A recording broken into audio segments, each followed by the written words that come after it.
everyone. My name is Alireza Mansouri. I'm an adult neurosurgeon, and I'm honored to have today Dr. Nader Sanai, neurosurgeon at the Ivy Brain Tumor Center, and Miss Emily McIntosh, patient advocate, joining us for this insightful session.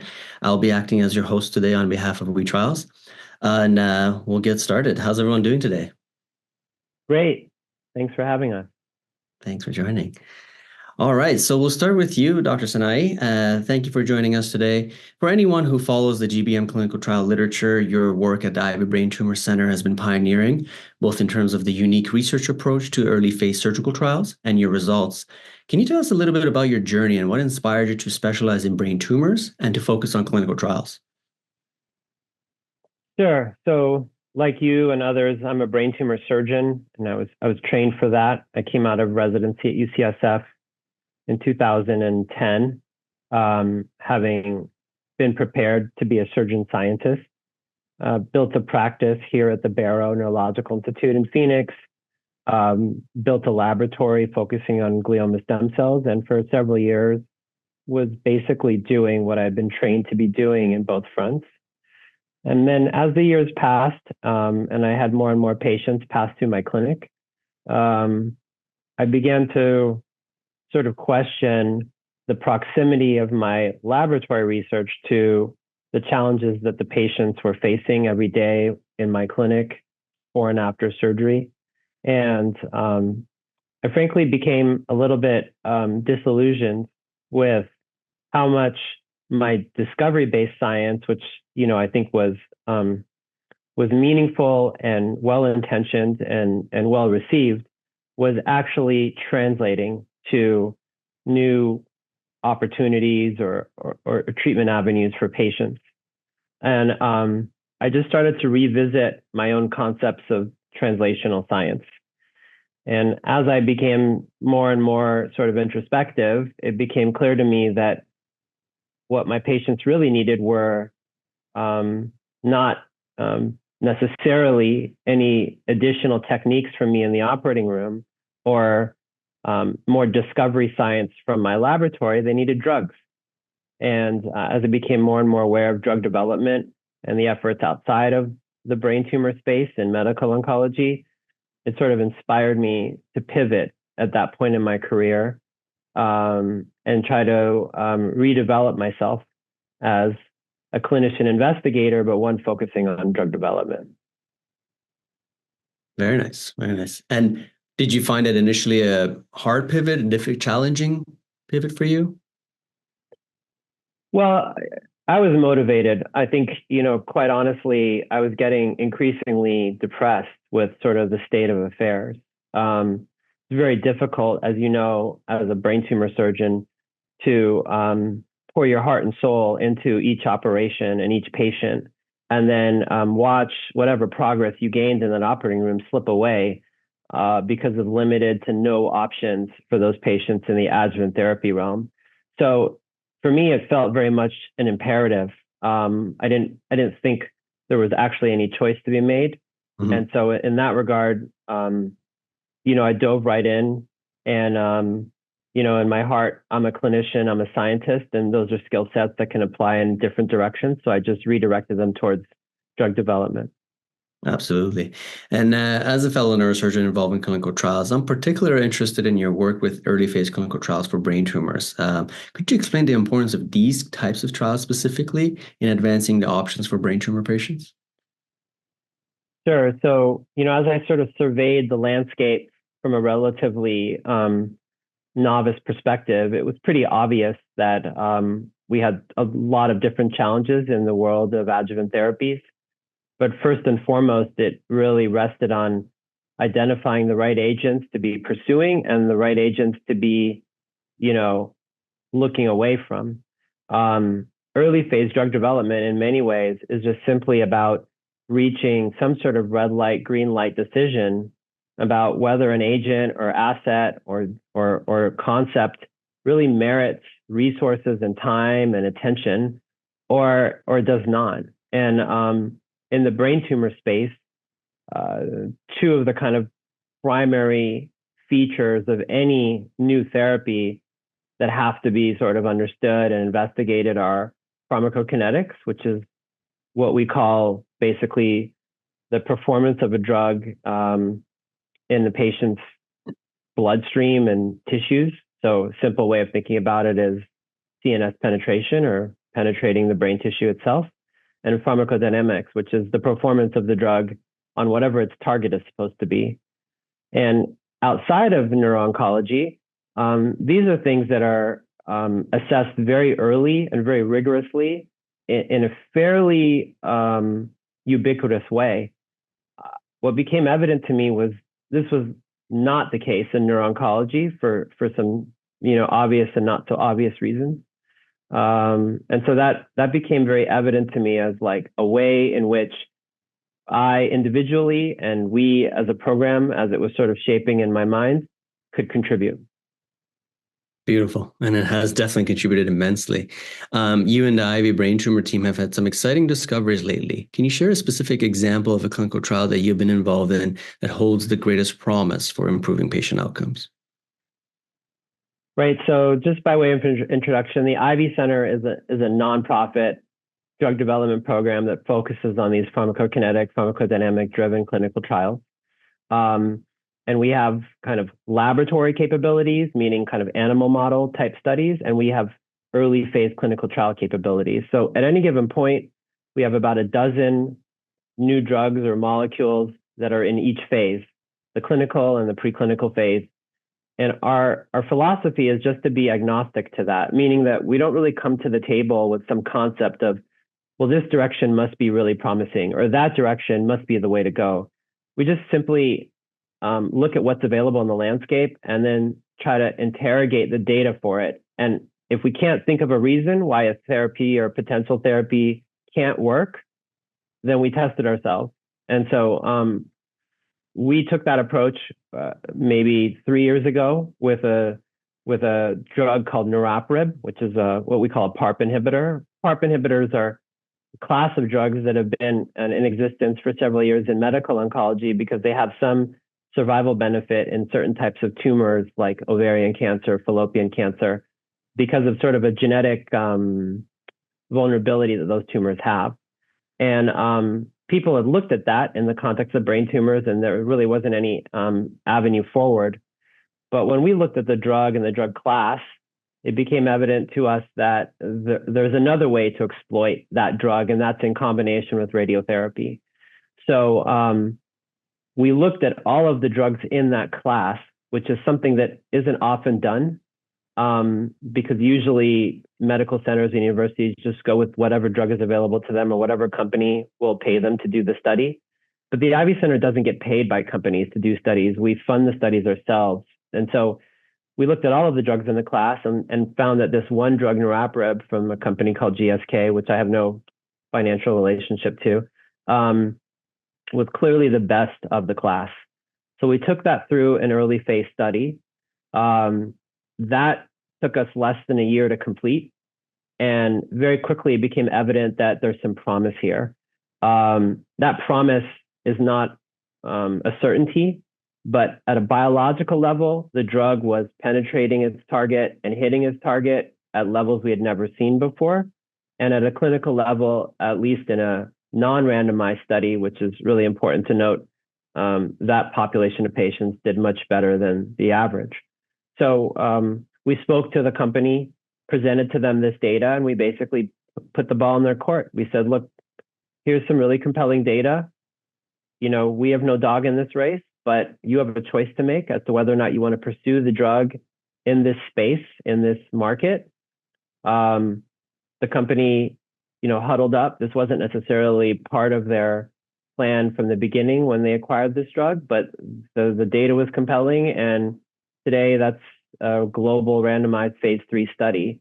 So we were really happy with the fact that, number one, we could take an asset in a company's portfolio and really independently drive it towards a decision point around a randomized study, which is a major investment by any company.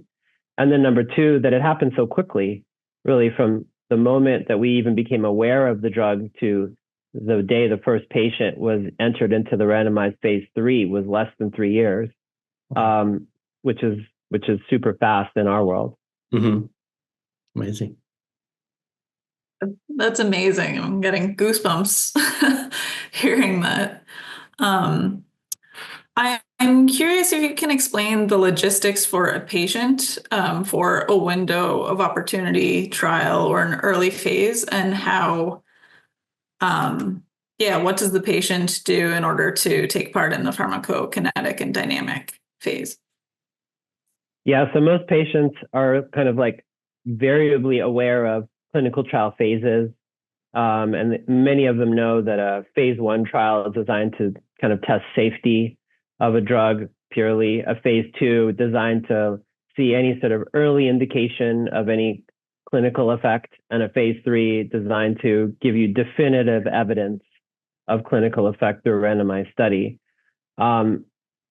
What we call phase 0 trials, and another version of it is a window of opportunity trial, are basically trials where what you're doing before you do anything is you're trying to ask and answer 2 questions.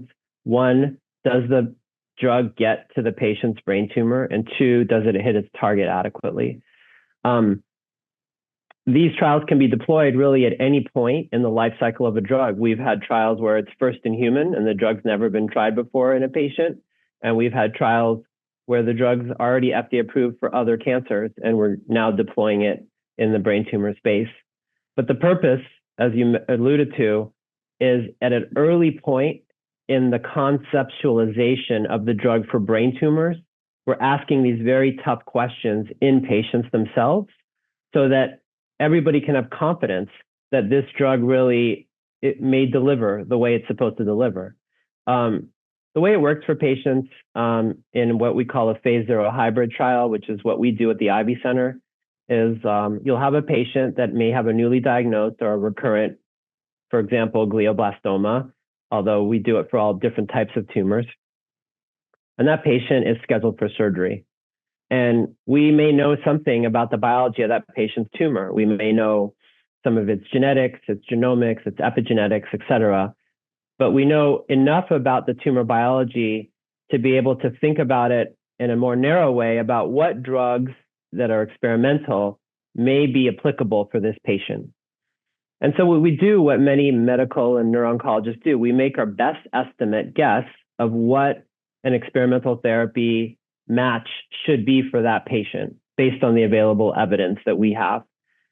But what we do that's a little bit different is that instead of just asking the patient to kind of trust that judgment, take that drug for a longer period of time, and go through some trials and tribulations on an experimental therapy on faith, we say, look, we'll give you maybe a couple days of this drug before this operation. Your operation's on Friday.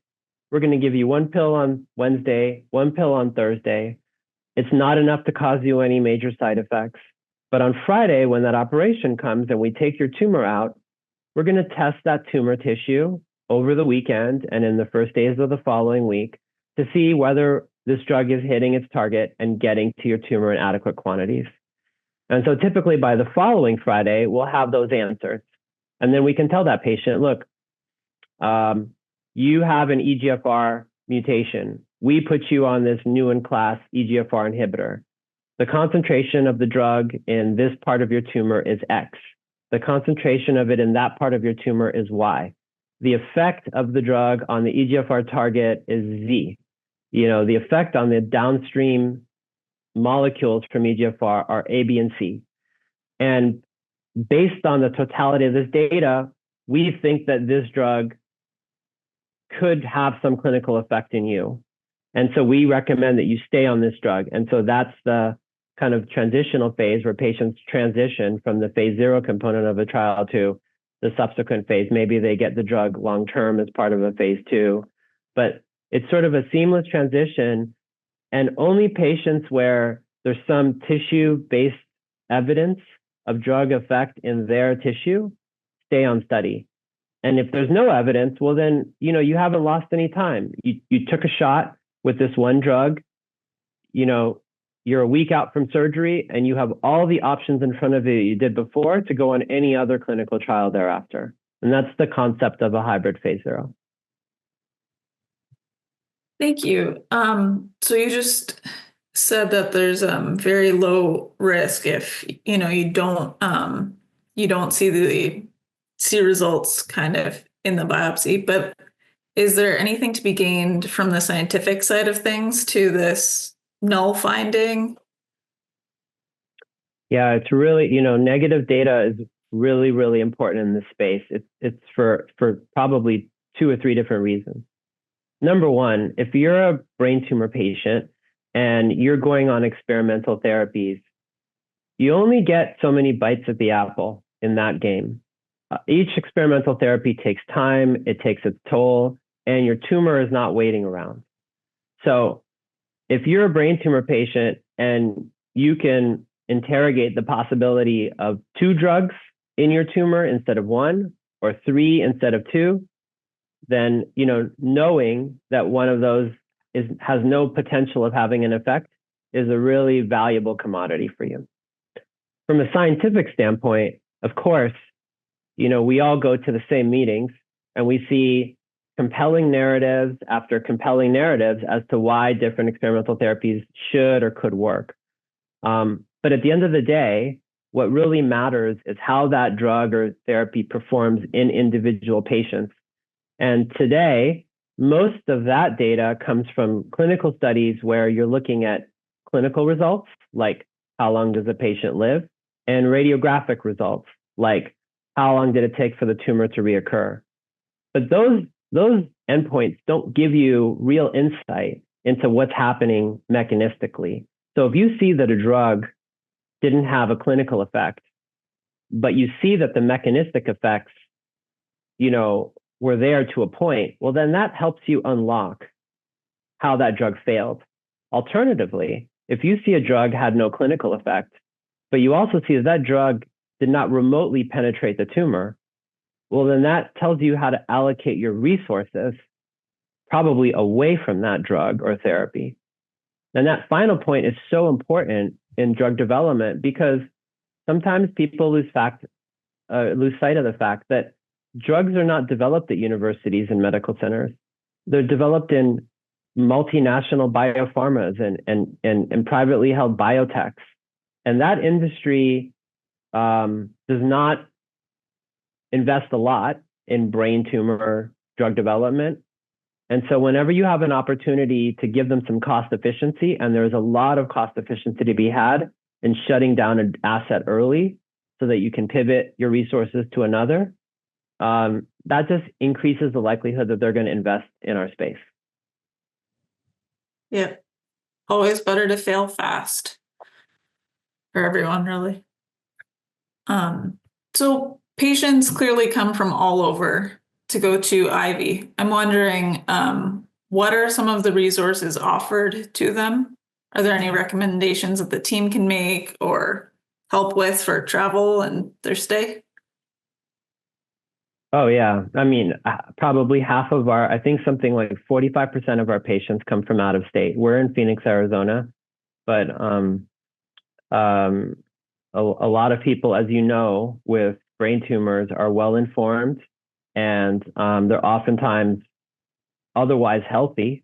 And so they move and they go to where the opportunities are. Supporting the out-of-state, out-of-country patients probably happens at 2 levels. So the first is what you said, which is logistical.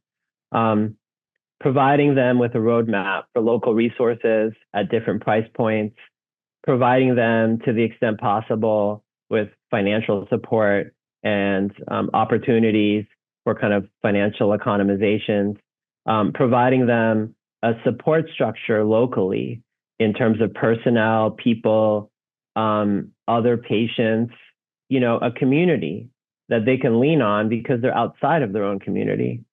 But it also means getting them back home and not asking them to live part of their life in some different city or country when their real support system is where they were. Getting them back home isn't just about going through surgery and clinical trials without any hiccups. It's also about making sure that when they go home, that all of the services and things that you set in motion will be followed through without them having to come back and forth a million times. So one of the things that we really, really try to do is connect with the community of referring physicians and caregivers in the patient's home environment.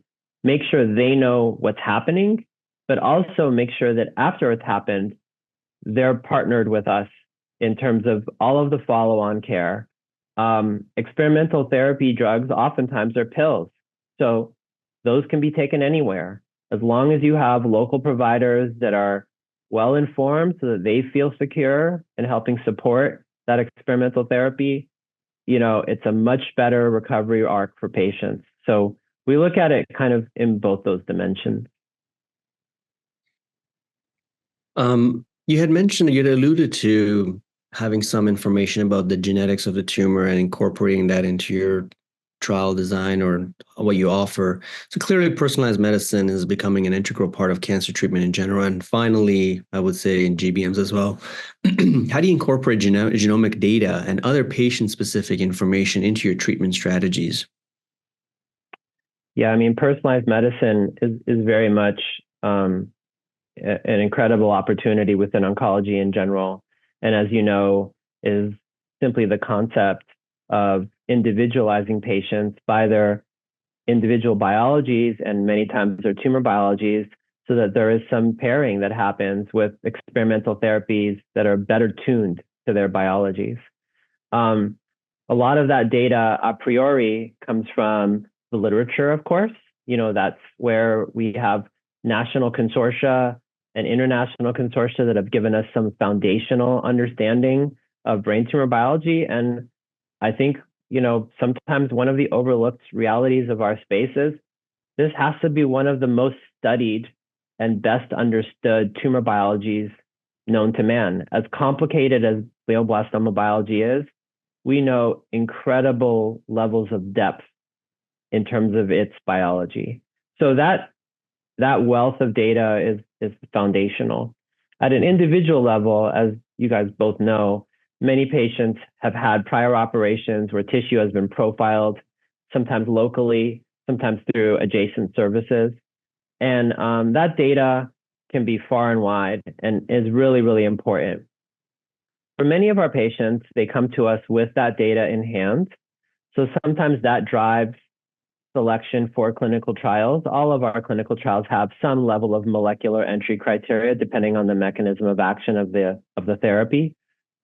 And then in many other cases, we'll requisition the tissue from wherever the patient came from or locally, and we'll reanalyze it for something specific to assets that are in the current portfolio of trials. I should add to that, and I think you guys can both appreciate this, there is an increasing movement these days to, not hesitate to biopsy tumors. And in years past, there was probably more reluctance to do that. So we increasingly see patients with a lot of what we call pre-treatment biopsies, tissue acquisitions that happened just recently in order to firm up the diagnosis, firm up the genetics of the tumor.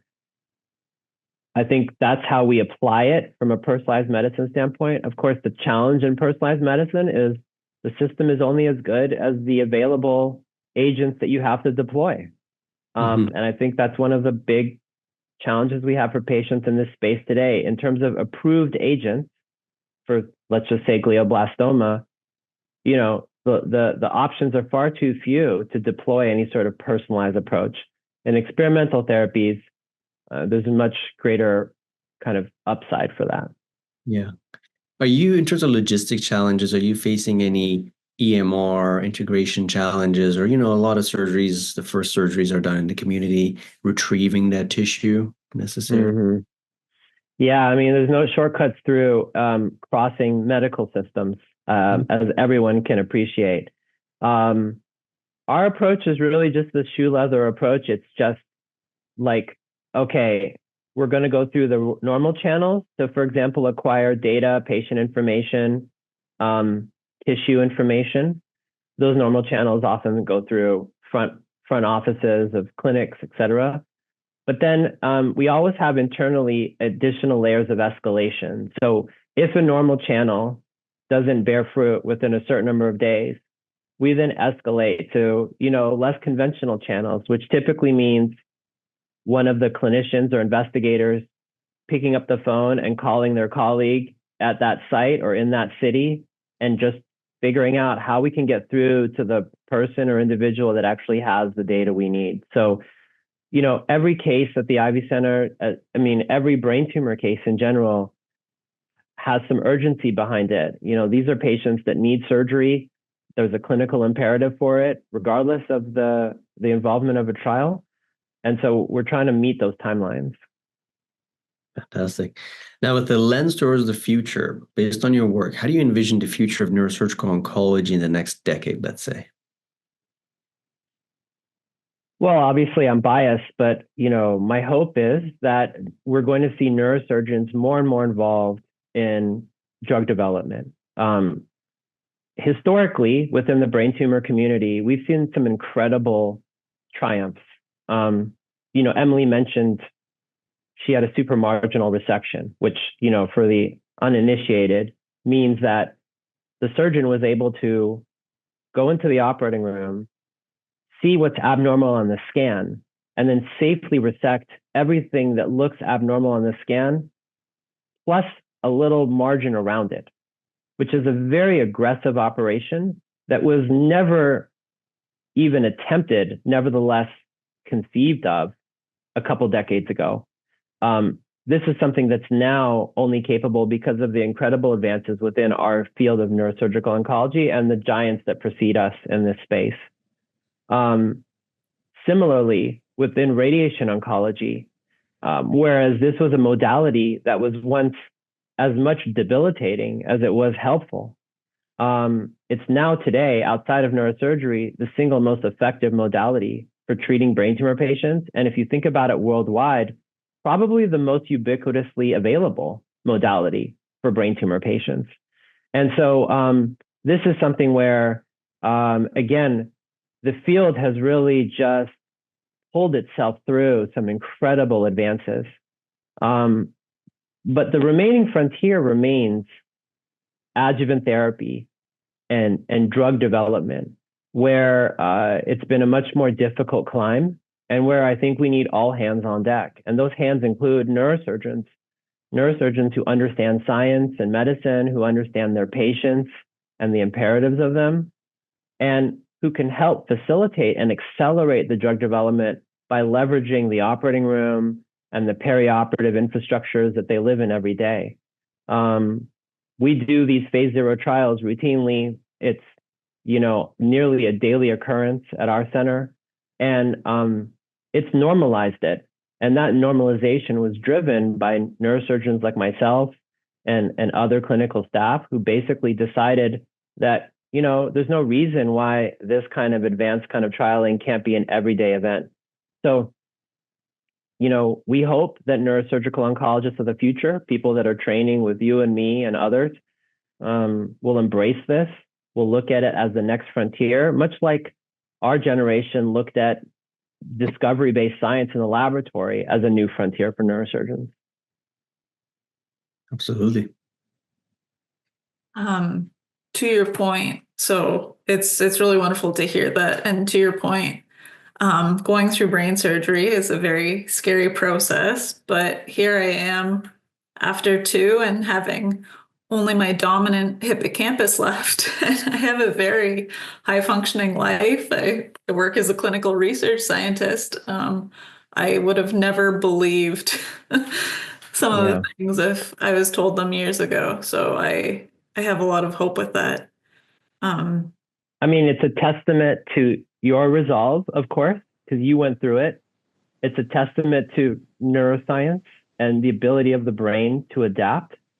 And it's a testament to your surgeons who, put your brain through a very stressful procedure that has plenty of risk, but look how well everything was navigated through. And I'm continuously in awe of every patient that passes through our operating rooms, because we put them through so much, but yet they come out so well.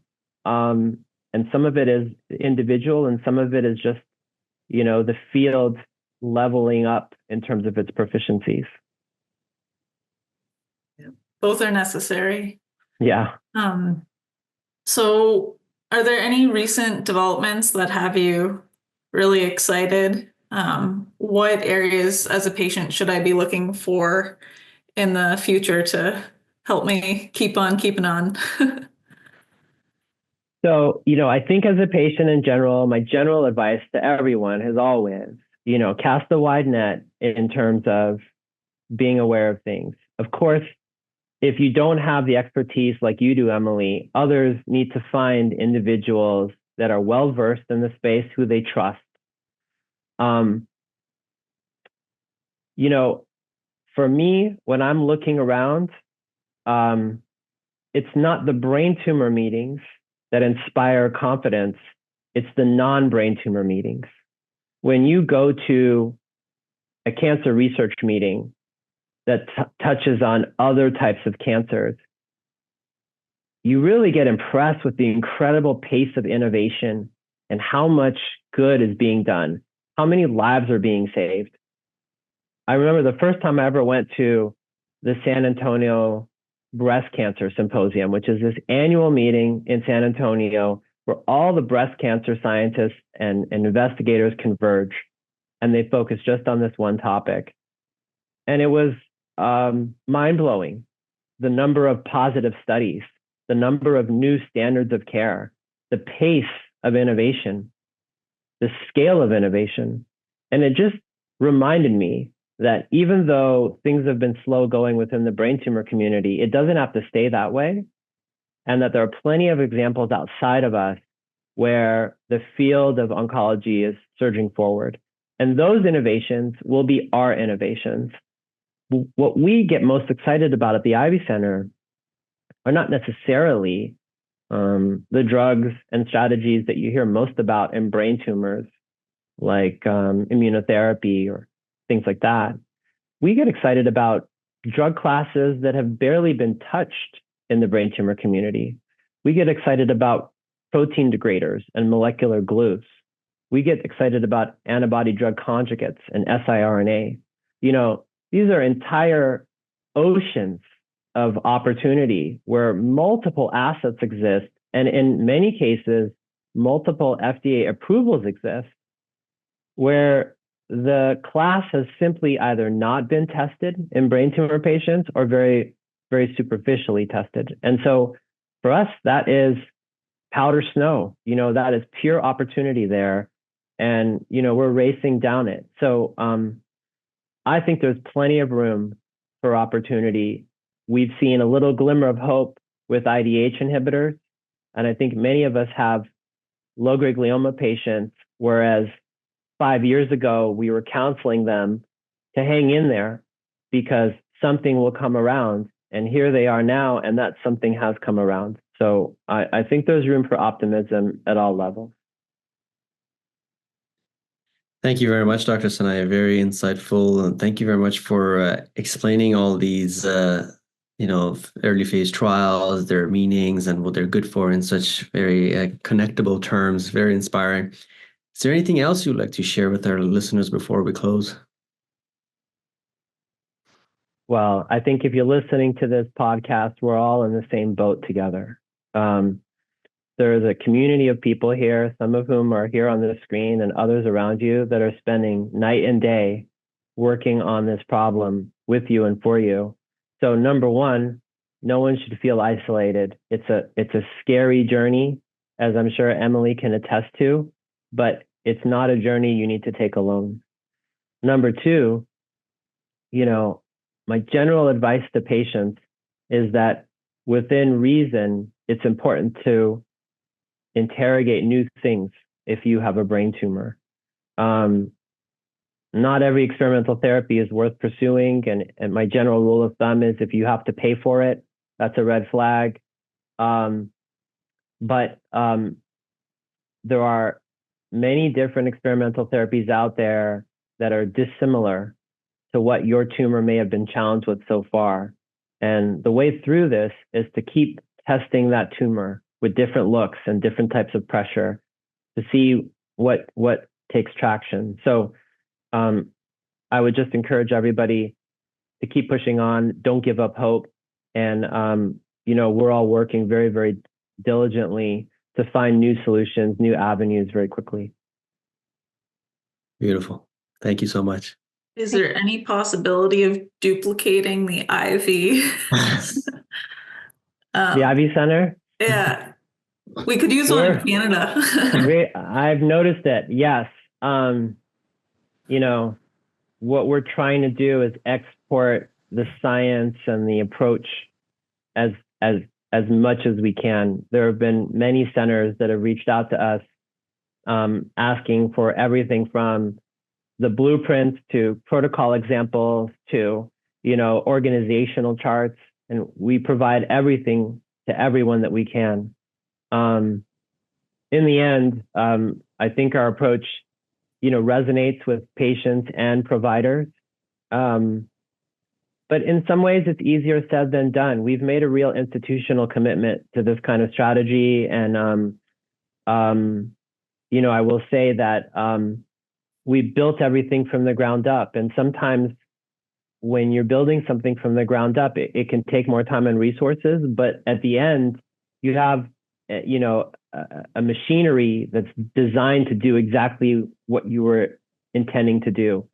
Sometimes when you're pivoting existing machinery towards that new direction, it could be a little bit unwieldy. And I think we're trying to help, all of our colleagues domestically and internationally to kind of realize that. That's amazing. Thank you for all that pioneering work.